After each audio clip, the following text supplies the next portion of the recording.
Hi Jet Setters, welcome back to the channel. In today's video, this is the last US destination that I'm going to be going over for you if you are considering looking into solo travel. I hope you enjoyed the holiday season, spending time with your family and loved ones and friends. I am thankful for all of you. We recently reached 300 subscribers on the channel. I cannot believe so many of you have tuned in to learn more about activities and destinations around the world. Thank you so much. It's only going up from here. I want to talk about the city of Miami. I think of Miami as the gateway to the Caribbean. Most airports in Florida, I'm always thinking of the Caribbean, whether it's Haiti, Mexico. Recently, I went to Puerto Rico from Florida, and I never really have explored Miami itself. Even when I was younger, I remember taking a cruise from Miami Port. Like, I'm always leaving Miami. The destination is not Miami. It's just transit to get to the Caribbean. But in this video, I want to give you some tips if you've never been to Miami. I know a lot of the travel blogs and reels, TikToks are going to say, don't Miami us to death. But what's wrong with Miami? I think it is a great destination. So let's get into it. There are two main airports for Miami, MIA and FLL. So of course you have Miami International Airport and Fort Lauderdale. I'm gonna go ahead and throw in MCO. There's a lot of buses that go back and forth to these cities, and that's how I'm able to get the deals. I take Fort Lauderdale to go to Haiti. MCO was to Puerto Rico, Cancun, like I said, Haiti, Jamaica. All of these three airports are going to be your gateway to the Caribbean.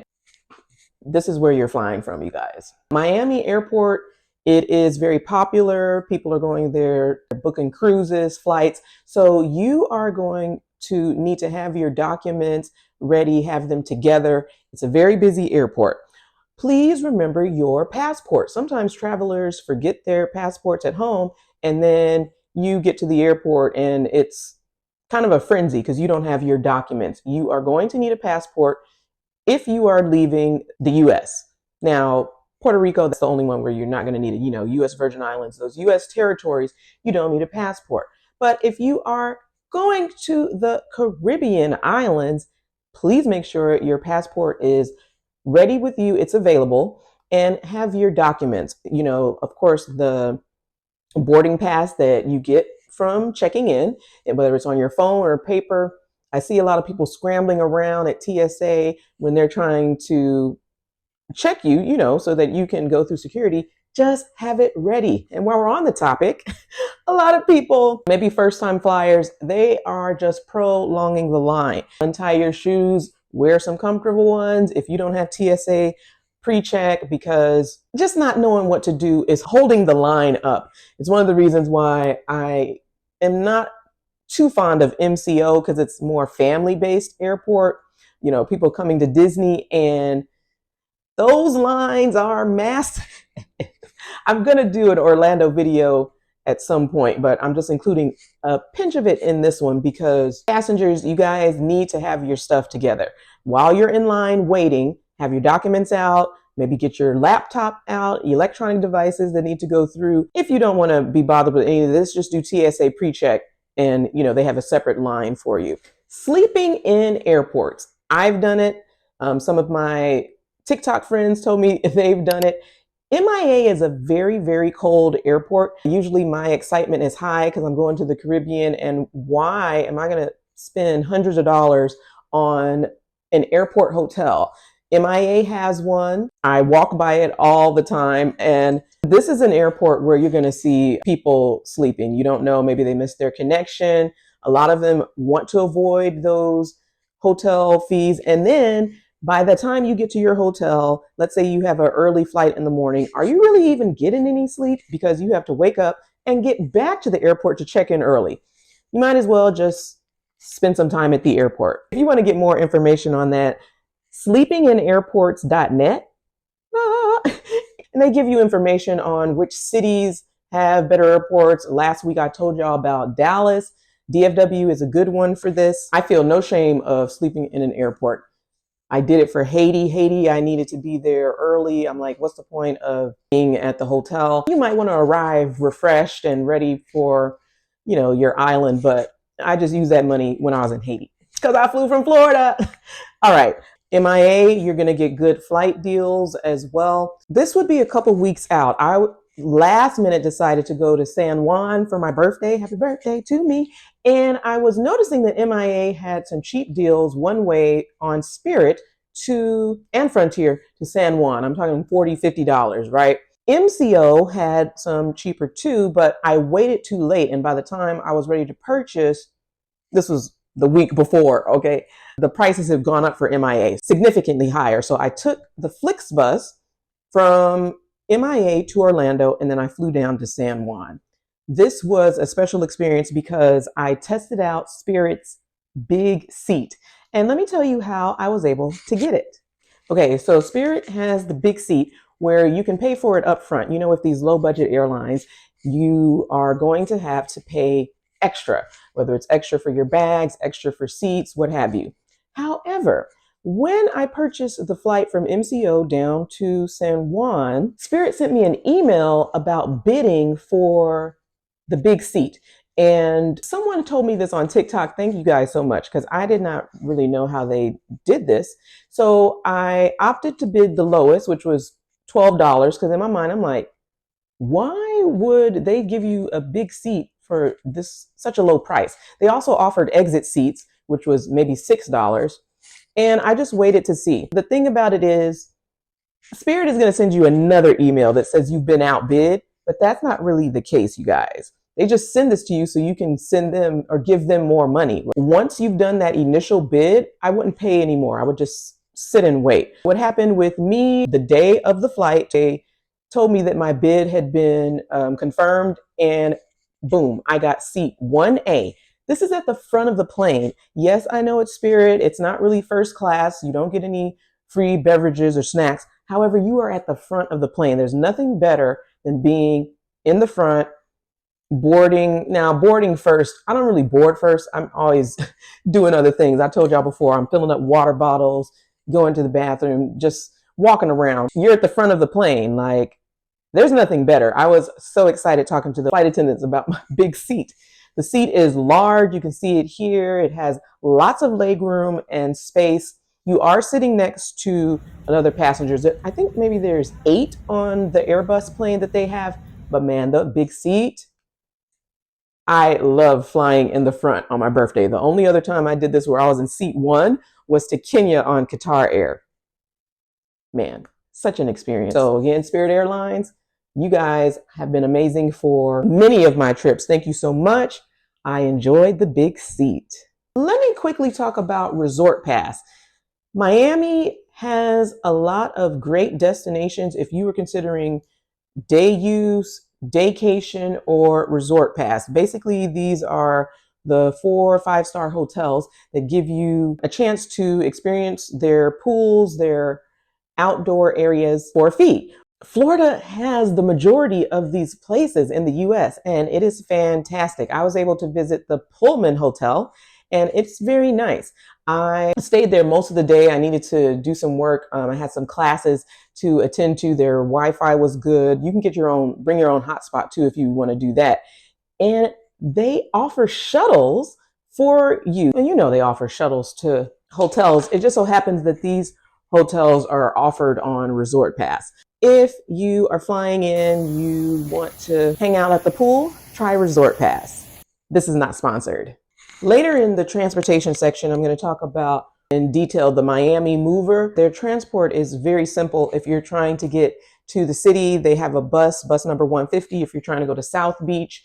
And you can also take the Miami Mover to the Miami Airport station where you can board the public buses that they have, Greyhound, Flixbus, all of that. The transportation that they have is really, really good. Of course, there's Ubers and taxis. Miami is a bit expensive, but I'm giving y'all the cheap way to do it, okay?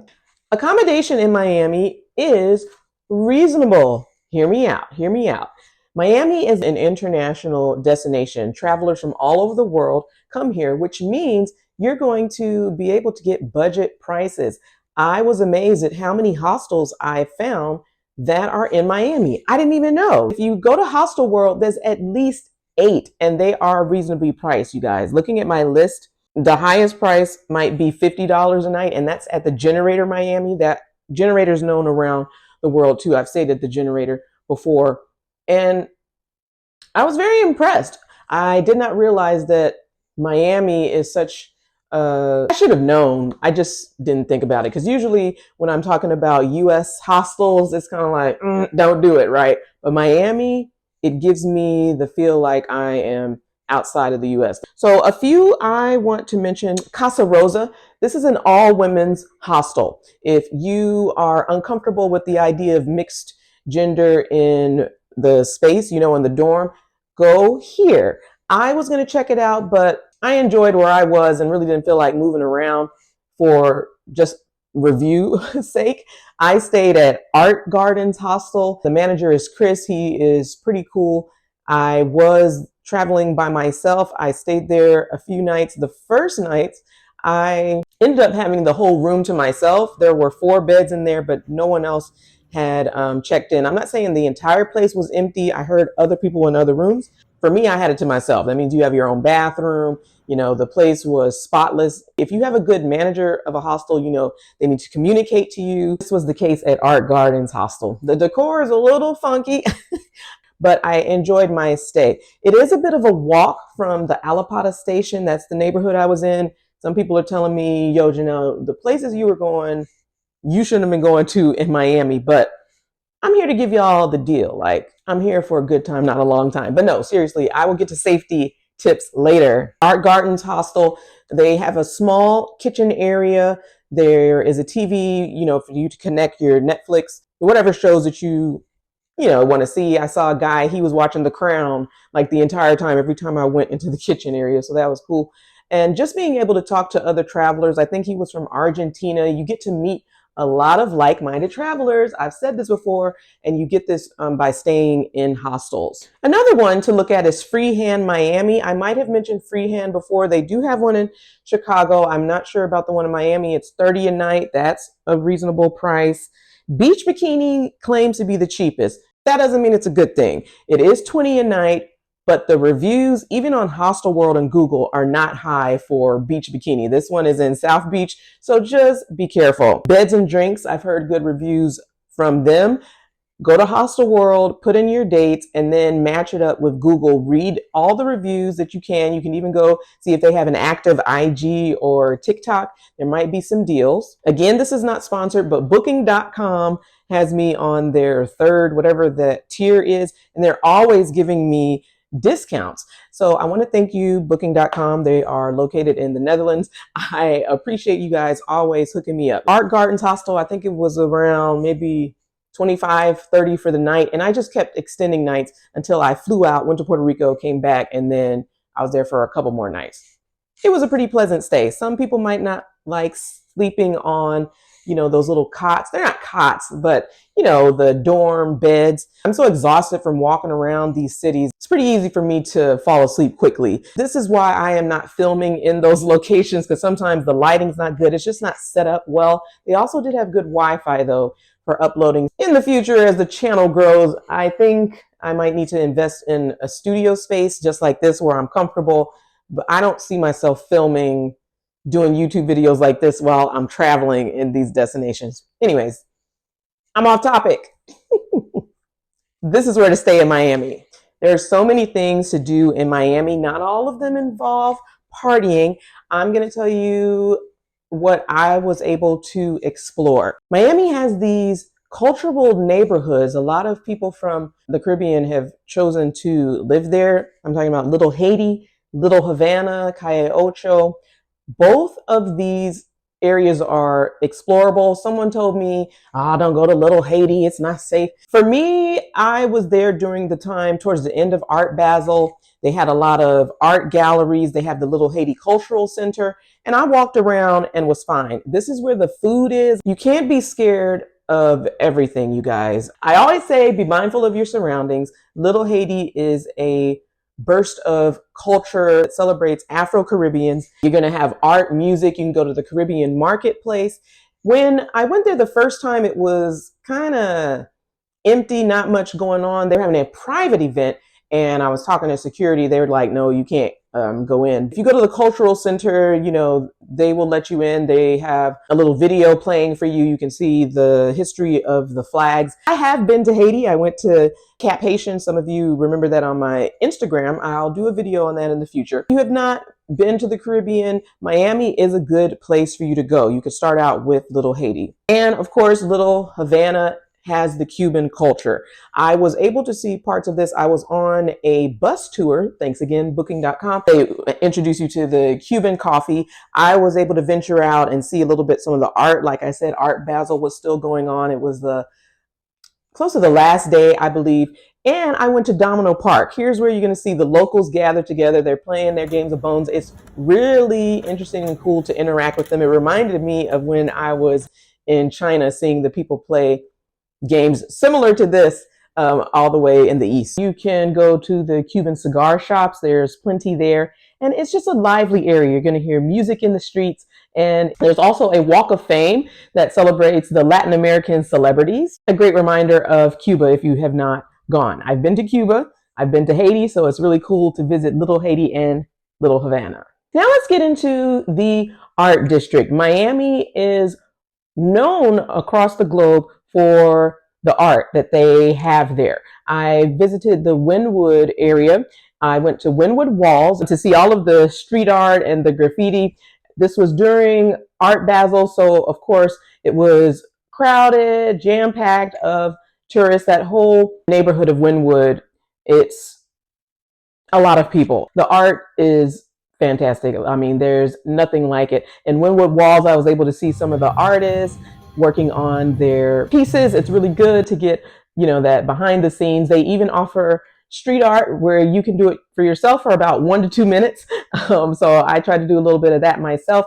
And of course, you can explore the rest of Wynwood. There are restaurants, bars, lounges. It's a really nice tourist destination. Art Basel in Miami Beach is part of Miami's Art Week. This includes lots of exhibitions held at galleries. Sometimes they are offering free admission because they want all of the public to come in and enjoy the art. There's special events. This is why I mentioned you will sometimes be able to easily spot celebrities at these events and private parties. The main venue for Art Basel is at the convention center. There's so much going on in the entire city during this time. You can even go to the design district and find events happening, like I mentioned, in Little Haiti and Wynwood as well. Wynwood Walls often collaborates with Art Basel to show outdoor art installations. I was able to briefly pass by this. I even saw outdoor spaces where they had the umbrellas. I see the woman walking on the stilts. This was in Little Havana. There's also Brickell Financial District. This is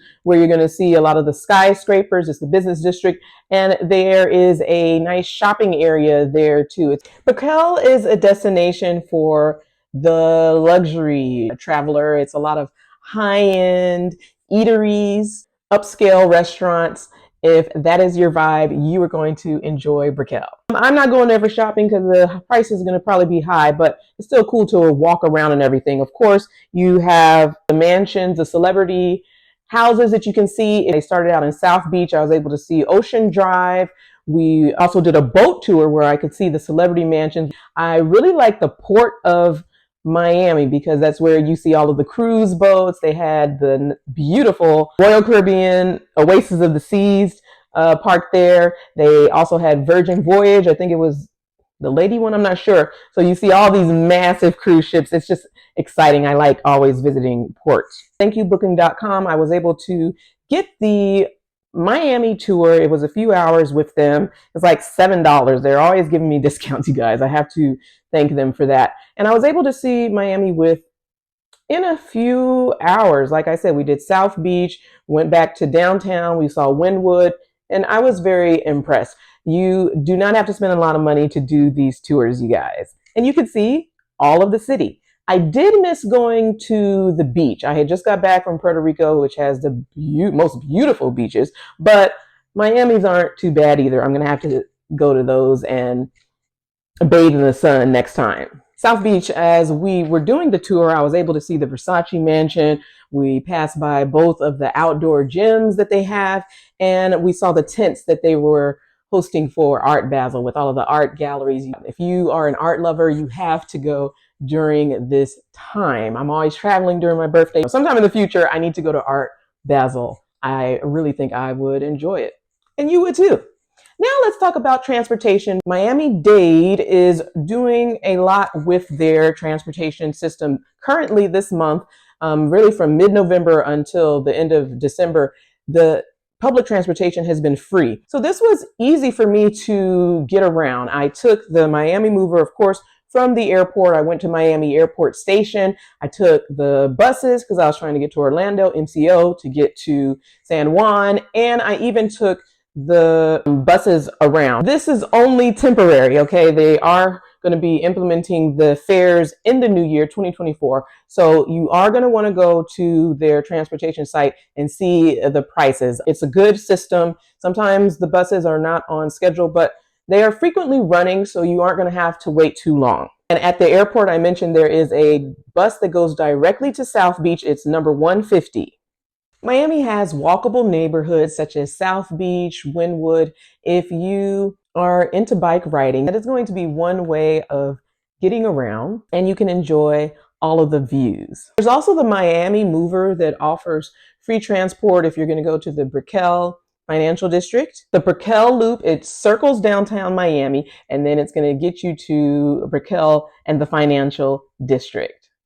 As far as dining is concerned, Miami is going to hit it, especially with the Caribbean flavors, whether it's Haitian, Jamaican, Cuban, you're going to be able to eat well all over the city. A few restaurants that I recommend are going to be Love Life Cafe. You're going to be able to get plant-based and vegan cuisine. They also have baked goods. I walked in there and checked out the menu. I didn't get to eat there though. You definitely want to try Love Life Cafe. Also, you can go to Dukanoo. This is a Jamaican restaurant. It is Black owned. I walked in here, took a few pictures. I ended up eating most of my time in Little Haiti though, but Dukanoo, I've heard great reviews. It was a really nice vibe. You want to check them out. Go for brunch on the weekend there. There is a vegan Cuban cuisine restaurant that I really wanted to try. I ran out of time.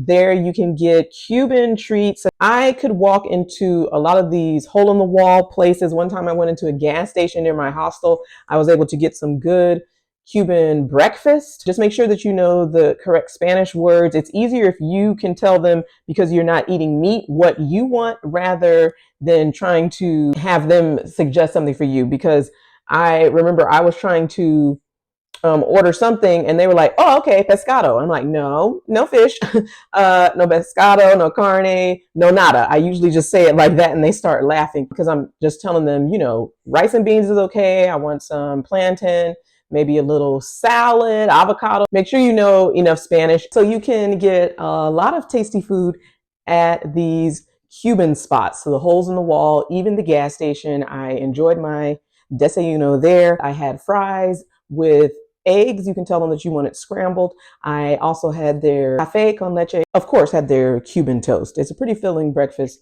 that is affordable. Clive's Cafe. This is a restaurant located in Little Haiti, and it's Jamaican. Usually they say if the food is going to be bomb, that means you're going to get poor customer service from the Caribbeans. But that is not the case. At this restaurant, not only is the food good, but the customer service is great as well. I went there first before I was venturing out to the Little Haiti Cultural Center, and I had a nice plate of rice and peas, cabbage, and mac and cheese with a veggie patty on the side. It was delicious. I was able to charge my phone there. I saw them setting up the Christmas tree. You definitely want to stop at Clive's Cafe. There's tons of Jamaican restaurants all around Miami. You can't really go wrong. Now, Naomi's Garden. This was an interesting experience. I really wanted to eat there. And you know how I said the Jamaican restaurant, the customer service was great here? Wait a minute. I walked up and it was very odd. Nobody's sitting down. There is a restaurant and garden lounge on the side, but I'll get to that in a minute. Some lady is telling the people off at the counter of the restaurant. She's like, I want my money back. I don't want this food. Da, da, da, da. Like, she's going off. I don't speak Haitian Creole. The people there, most of the staff did not speak English. Giving you some background. So I'm trying to order. I'm like, I'm vegetarian. This is my first time here. I'm really excited to try the plate.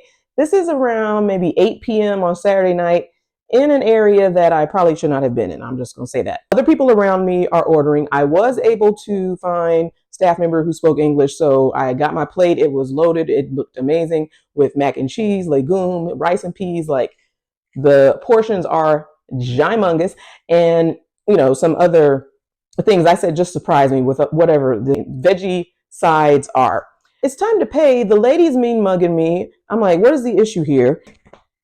I think the issue was I wanted to directly talk to the guy who was in English, because I was like, I don't know what she's saying to me. She's just mean mugging. She's not really pleasant. I don't know what's going on. And he was setting up because there was a rock concert happening in the garden area where you can sit down. I had come all this way. They apparently were not opening the area for customers to sit down. Usually just take out the food, and go home and eat it or whatever. I was like, I want to sit down. I haven't had this food before, and I've come too far from the airport, to be turned away. So I ended up calling the manager. I don't know if this is a Karen. Can Black people be Karens? And I was like, yo, this customer service is terrible. I don't know what's going on. I just want to eat this food. And they're trying to charge me $15 to go to some random rock concert. I just want to sit down. What is up? And he's like, oh, yeah, we host these events and whatnot. And, we'd be glad for you to come in. Just let me talk to my staff. He was talking about the staff shortage and how they had lack of training. And so I just need to shout out to him because the owner is amazing. I'm not sure if he is Haitian or Jamaican, but he worked it out. I was able to get food on the house, and I was able to listen to a rock concert. I felt like Peter Santinello on the fact, like, I was going up to the band members, interviewing them because they were wearing, the mosh gowns. And I was like, what are y'all wearing that for? They're showing me their arms that are bloody because they've been jumping around during all the music. It was a completely random night, but the food, I guess that could have all been worth it after that experience. But if you speak Haitian Creole, you're probably going to be able to order too. But I guess some people order online and then pick up. I really don't understand the system there, you guys. They also offer the pickles, the spicy pickled cabbage. The food is amazing there. So again, Naomi's Garden, you want to try out Clive's Cafe. You can even go to Ducanou's. There's so many Cuban restaurants and places that you can try out too. This is a short snippet of the dining experience that I had in Miami. Whether you're a beach lover, an art enthusiast, or a foodie, Miami is going to have it all for you. It is a fantastic destination for first timers. Don't let social media bully you. It is a popular destination for good reason. I hope this guide helps you take that first trip to explore Miami. If you've been to Miami, go ahead and leave a comment and share some of your favorite spots. I like reading everything that you guys write, even the off the wall ones. Thank you so much for being here. And guess what? Next week, we are leaving the US. That's right. I'm taking you to your first international destination. So get ready for that, and I'll see you soon.